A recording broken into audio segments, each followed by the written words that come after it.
Selamat malam, salam Bapak Ibu Saudara-saudara sedang jemaat yang dikasihi dan diberkati Tuhan. Kita patut mengucap syukur dan berterima kasih kepada Tuhan karena pada malam hari ini Ia masih memberikan waktu dan kesempatan bagi kita untuk bersekutu, memuji dan memuliakan nama Tuhan. Walaupun itu kita masih laksanakan ibadah di rumah kita masing-masing, tetapi kita yakin dan percaya bahwa semua itu dapat kita lakukan karena penyertaan Tuhan. Bapak Ibu Saudara-saudara, dalam ibadah kita pada malam hari ini, kita akan dilayani dengan pembacaan dan pemberitaan firman Tuhan.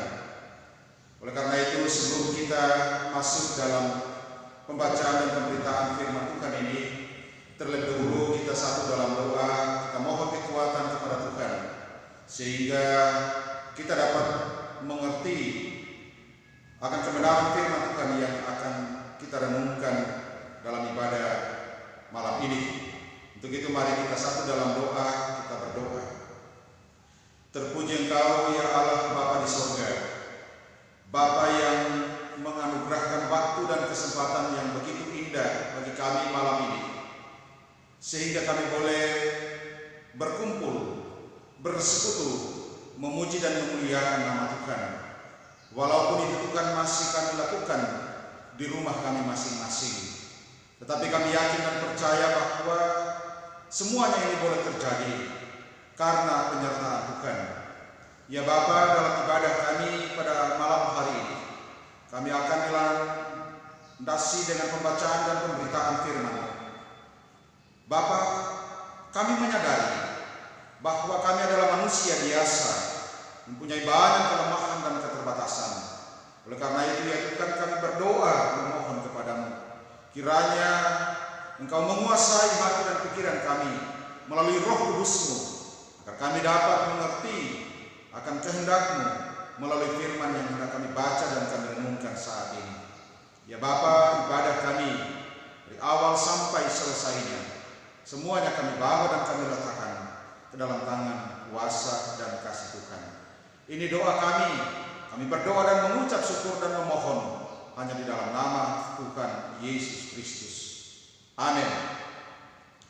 Ibu bapak, saudara-saudara sedang jemaat yang dikasihi dan diberkati Tuhan, kita saat ini masih berada dalam tema klasis melili Tuhan, keluarga yang berkualitas. Oleh karena itu, bahagian firman Tuhan yang telah disusun oleh para hamba-hamba Tuhan, khususnya pada malam hari ini, kita akan membaca Matius pasal 10 ayat 16. Matius pasal 10 ayat 16. Demikian kata firman Tuhan. Lihat, aku mengutus kamu seperti domba di tengah-tengah serigala. Sebab itu, hendaklah kamu cerdik seperti ular dan tulus seperti merpati. Inilah bagian firman Tuhan yang hendak kita renungkan bersama dalam ibadah evangelisasi kita pada malam hari ini. Ibu bapak, saudara-saudara sedang jemaat yang dikasihi dan diberkati Tuhan, selamat malam dan salam. Dari satu ayat firman Tuhan yang telah kita baca dan hendak kita renungkan, maka subtema kita dalam ibadah evangelisasi pada malam hari ini, memanfaatkan kecerdikan dengan benar. Memanfaatkan kecerdikan dengan benar. Nah, ibu bapak, saudara-saudara sidang jemaat yang diberkati Tuhan, seorang yang pandai belum tentu ia akan cerdik. Tetapi orang yang cerdik sudah pasti dia orang yang pandai. Oleh karena dengan kepandaiannya ia bisa menjadi cerdik, dan selanjutnya dengan kecerdikannya itu ia dapat melakukan sesuatu yang tidak bisa dilakukan oleh orang lain. Terkadang pula dengan kecerdikan yang dimilikinya, seseorang itu sering melakukan hal-hal yang tidak dapat disebut sebagai sebuah kebajikan. Misalnya saja dengan perkembangan ilmu dan teknologi di zaman modern ini, kita tahu bersama dengan banyaknya diciptakan perangkat elektronik, komputer yang sangat bermanfaat bagi manusia untuk dipakai mengelola data secara cermat, cepat, dan efisien. Tetapi juga oleh karena kecerdikan yang dimiliki oleh manusia, maka seringkali perangkat alat elektronik ini disalahgunakan oleh orang-orang yang cerdik dengan segala akal mereka.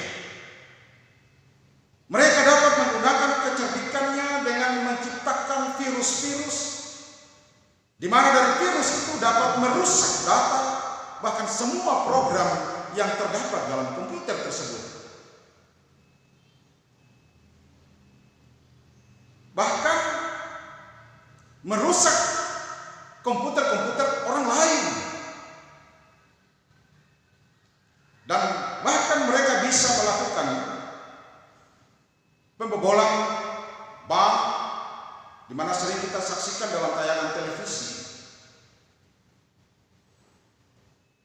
melalui teknik komputer yang dimanipulasi oleh orang-orang tertentu. Hal-hal itu seperti hanya bisa dilakukan oleh orang-orang yang benar-benar cerdik. Karena itu kecerdikan manusia dapat menciptakan dua pengaruh yang berlawanan arah, baik untuk kebaikan dan perkembangan manusia maupun untuk menipu dan mencelakakan sesamanya manusia. Bapak Ibu saudara-saudara, firman Allah mengajarkan kepada kita, hendaklah kamu cerdik seperti ular dan tulus seperti merpati. Tetapi kadangkala hal ini dilakukan, atau kecerdikan yang kita miliki dilakukan kepada orang-orang dan mencelakakan mereka, dan kita melakukan pada jalur yang salah dan dimanfaatkan untuk mengelabui sesama manusia, bahkan mencelakakan dan menjatuhkan mereka. Hal-hal demikian ini masih sering terjadi dalam kehidupan sehari-hari, baik di tengah-tengah masyarakat maupun dalam kehidupan kita sebagai jemaat Tuhan. Artinya, menggunakan kesempatan yang ada selalu dipergunakan untuk memperoleh keuntungan secara pribadi, tanpa mempertimbangkan norma-norma Kristen yang berlaku. Contohnya, ketika seseorang menduduki posisi yang sangat baik atau kuat, maka dengan tidak sungkan-sungkan dengan posisi yang ia duduki saat itu, maka ia lakukan untuk menindas orang-orang yang lemah, tanpa peduli terhadap sesama manusia yang lemah. Benar-benar kesempatan ini dimanfaatkan untuk kepentingan diri sendiri. Dan hal ini, ibu bapak, saudara-saudara, sangat-sangat tidak dikehendaki oleh Tuhan. Jika kecerdikan yang dianugerahkan oleh Tuhan yang kita miliki dalam hidup ini justru dilakukan dengan tidak benar, sehingga membuat Tuhan menjadi murka. Sebab itu, biarlah kecerdikan itu dimanfaatkan dan dilakukan dengan tulus seperti merpati untuk sesama kita manusia, yang sangat mendambakan suatu kedamaian, sehingga kecerdikan itu dapat menunjang kehidupan bersama dalam persekutuan sebagai jemaat Tuhan. Satu hal yang harus kita ingat dan harus pun kita sadari, bahwa akal, pikiran, dan segala akal dan pikiran itu haruslah dilakukan untuk menunjang dalam melaksanakan segala perintah-perintah Tuhan, demi kita melanjutkan misi dan tugas pelayanan untuk menciptakan hubungan yang harmonis dan saling membantu antara satu dengan yang lain, dan bukan saling mengelabui atau mencelakakan sesama kita. Demikian juga kita sebagai anak-anak dalam kehidupan kita. Jangan kita memanfaatkan kecerdikan itu untuk mengelabui orang-orang tua kita. Ketika kita melakukan hal-hal yang tidak baik, tetapi kita berupaya memberi penjelasan yang sekiranya itu dapat diterima oleh orang tua, padahal sesungguhnya kita melakukan hal-hal yang tidak benar. Dalam pergaulan kita sebagai generasi-generasi muda, seringkali kita juga mengelabui orang tua, sehingga orang tua tetap percaya kepada kita. Oleh karena itu, melalui firman Tuhan yang kita renungkan pada malam hari ini, mengingatkan kita untuk terus kita memanfaatkan kecerdikan yang dianugerahkan oleh Tuhan bagi kita dengan benar dan baik. Ibu bapak, saudara-saudara, kecerdikan yang dimiliki seseorang biasanya cenderung menimbulkan sifat sombong, dan kesombongan itu adalah awal dari kejatuhan seseorang. Singkatnya, Tuhan akan merendahkan orang yang sombong dan tinggi hati.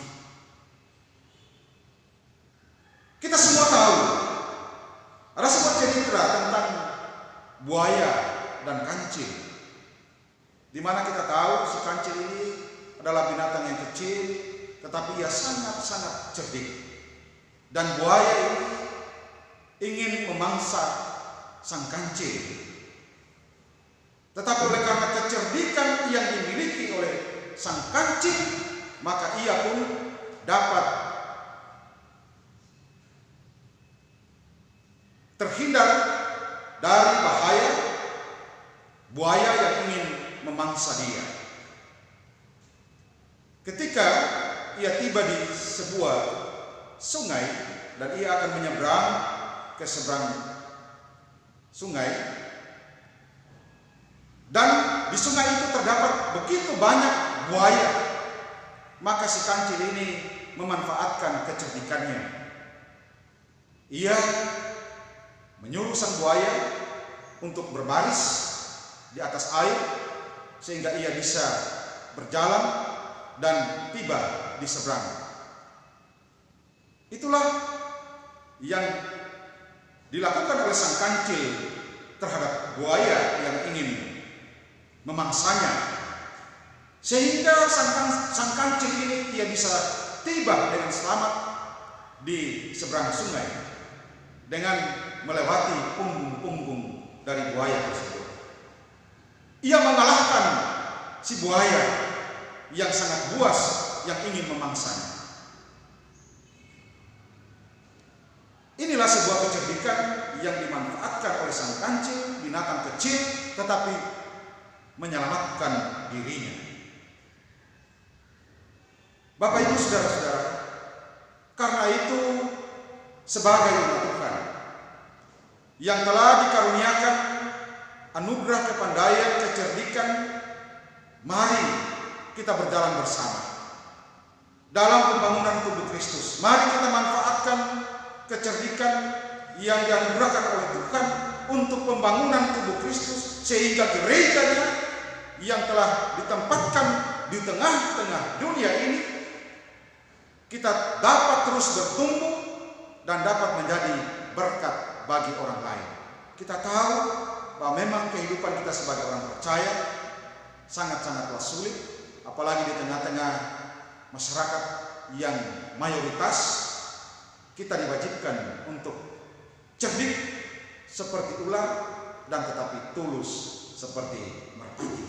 Inilah yang terus kita lakukan dalam kehidupan kita sebagai orang percaya, sehingga gereja ini tetap terus bertumbuh dan bertumbuh. Banyak orang yang akan menjadi percaya dan mengimani Yesus Kristus sebagai Tuhan dan Juru Selamat kita. Amin.